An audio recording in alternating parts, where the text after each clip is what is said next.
What's up, guys? Welcome to the OSG Fitness YouTube channel. Today I'm covering Cal Sikalik, an absolute legend in old school bodybuilding. Many people don't know about some of the best genetics. He rivaled Arnold, beat Mike Menser, an absolute incredible bodybuilder, screwed over by the IFBB. Let's take a look into it. Cal Sikalik was a Hungarian bodybuilder, about 5'10". His stage weight fluctuated from 205 to 215. And looking at this picture, we can see that his arms and his chest really stand out. And obviously that's a key to a golden era classic-esque physique. And, especially his biceps, such incredible muscles. So before we get into everything about him, I feel like the most important part is his genetic potential. So we're looking at his physique, facing the front. Quads could be bigger with more detail. However, the midsection is incredible. The chest is insane. The proportion and balance is there. He looks huge and he looks strong. He had very low insertions. The backside's always super important. Obviously this is the golden era, so hamstrings look soft, not as big and detailed as they should be. The calves could be bigger, but the lats are very low, and his back looks thick without him even flexing, which is very important, But he's gonna come up very soon here and show off that back detail, and it's incredible. Look at that detail and separation and just density in the back. All of the muscles are there. He was known for being very upper body heavy, but he could always fix that issue and have a near perfect physique. The lats are super low, super wide back, and the peaks on the rear double bicep are absolutely incredible. And then we see the peak from the front, the fullness of the arms. You also see his chest just sticks out so far. It's just raw muscle. This guy had limitless potential. His genetic potential in itself could have made him Mr. Olympia if he worked on his flaws. Just looks so relaxed, and I love his posing style. It's super old school. It's older school than old school, you know what I mean? It just looks so perfect. The peaks, the flow, the lats. Besides a little bit of a wide waist and the leg development, he was near perfect, guys. So I'm going to skip all of the dramatic details of his past, but, he fled from Hungary during the Hungarian Revolution, and they moved to Austria, and then later moved to a refugee camp in New Jersey, where I'm from, the hometown. And eventually they settled down in Delaware. He started working in a health club, and he became fascinated with weights. And you guys know how people are with premium genetics. They touch weights, and they look at them, and they grow. So, needless to say, he had insane potential. And one of the managers of the gym actually persuaded him to start competing because they saw the potential. And he walked away winning that 1975 Mr. Delaware contest. And from there, the passion for bodybuilding was born. After he won the Mr. Delaware, he decided, I'm going to be a bodybuilder. So, like they all do, he fled to Venice Beach, California to train at Gold's Gym, in a beat-up camper van. And only a little bit of money. He didn't have much money. Again, he was a refugee. And when he arrived at Gold's Gym, he was known for his cocky, confident attitude. This guy was the shit, man. And I'm not even kidding. He is the shit. So when you are, you can be cocky. It doesn't matter. Like Arnold, Lou Ferrigno, ton of these big names in Gold's Gym, he stood out. And they recognized him because he was known to be able to bench over 400 pounds for an insane amount of reps. He was just strong. He was always just a super strong guy. And his physique spoke for itself. He didn't need to talk. Cal exploded onto the scene, guys. He blew up fast because of his remarkable genetics and his muscularity. In 1976, he won the Mr. America contest, and there was a lot of pressure. Prepared in 6 weeks, and he stepped on stage in Philly and completely destroyed everybody. With his huge frame. And, they did best arms, chest, back of the show. And who do you think won that? Of course, Cal did. So, when you're destroying the competition this early in your bodybuilding career and you're making so much noise, there's going to be a lot of hype around you. And he certainly was a hype machine and a hype builder. All right, guys, so after he won the Mr. America, he had his sights set on winning the 1977 Mr. Universe. However, you could not enter the Mr. Universe without qualifying through the Mr. USA. So, Cal sighed, went to the Mr. USA, and absolutely destroyed everybody and took the overall. This guy had so much momentum and was insane. The judges, the crowd, everyone was shocked. Obviously, this guy's physique was incredible, right? There was a pose down before the night ended, the Mr. USA contest. And one of 3 would be selected to compete on a team in the Mr. Universe, Team USA. And Cal went up there in the pose down, and he earned his spot, which is funny because he was alongside Mike Menser. and this was someone he'd battle later on for the same title. Cal ended up winning the 1977 Mr. Universe. I mean, his main competition was Mike Menser, and Menser was beating Cal in points until the pose down at the end of the show where Cal just impressed everybody. He was so charismatic, guys. It's another reason I think he rivals Arnold, because he just has the charisma on stage. Everybody loved Cal. He was a freak. He stood out, and he was just so good at posing and had so much passion behind his posing.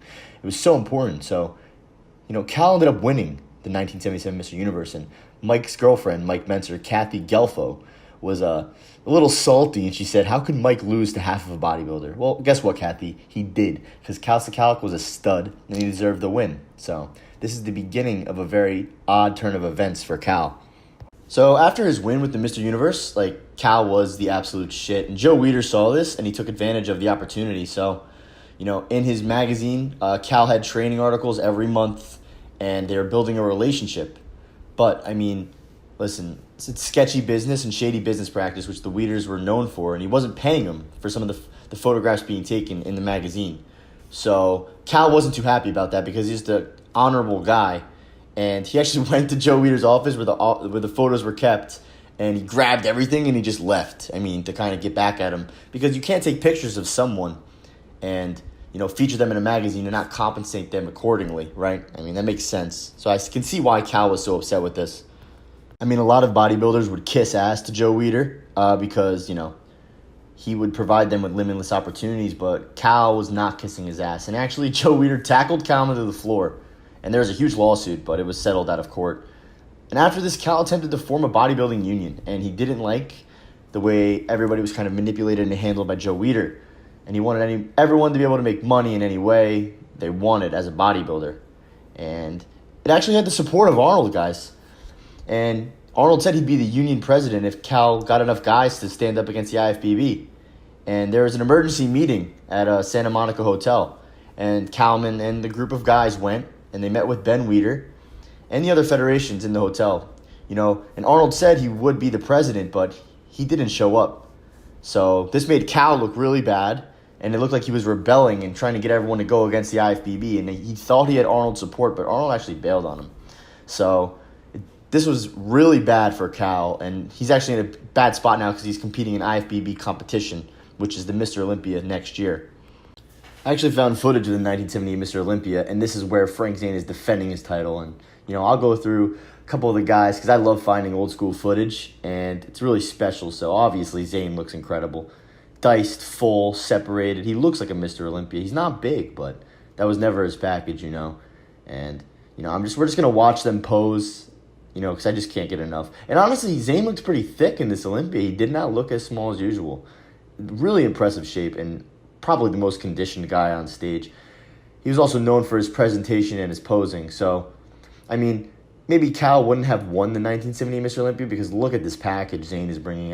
It's near flawless. But nonetheless, when you guys see Cal's shape, it's absolutely ridiculous.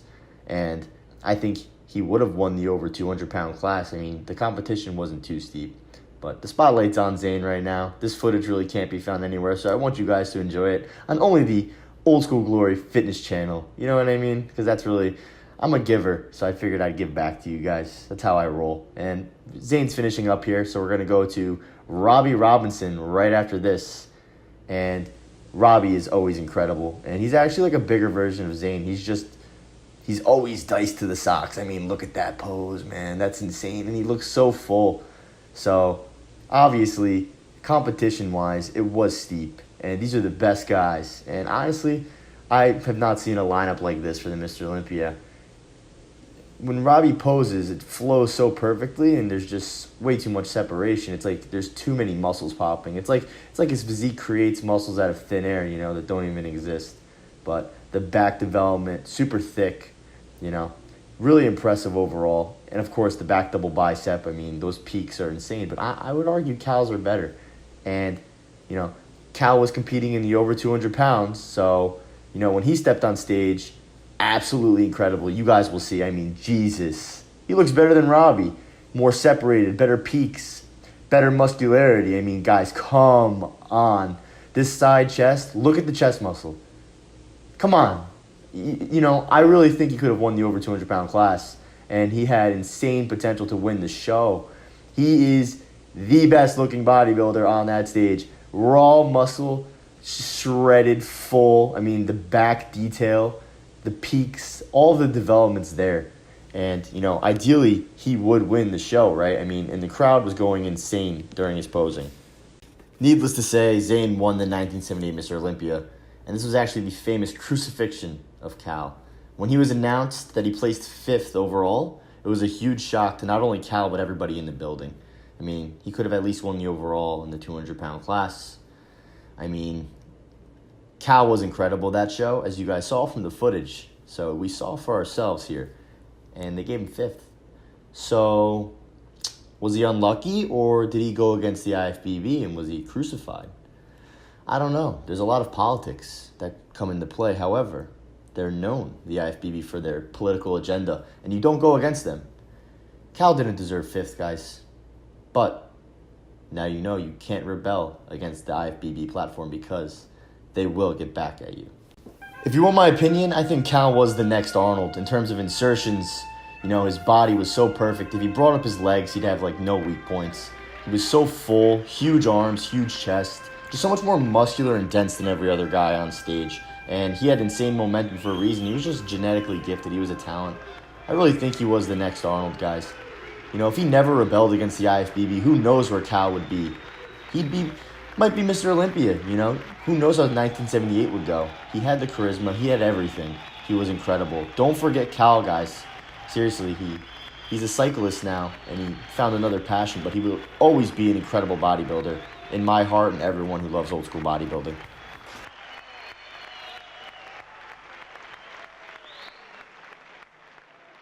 Thank you guys so much for watching. Remember to like, comment, subscribe. OldSchoolGlory.com for the best old school bodybuilding apparel, training plans, and of course our famous Build a Classic Physique ebook.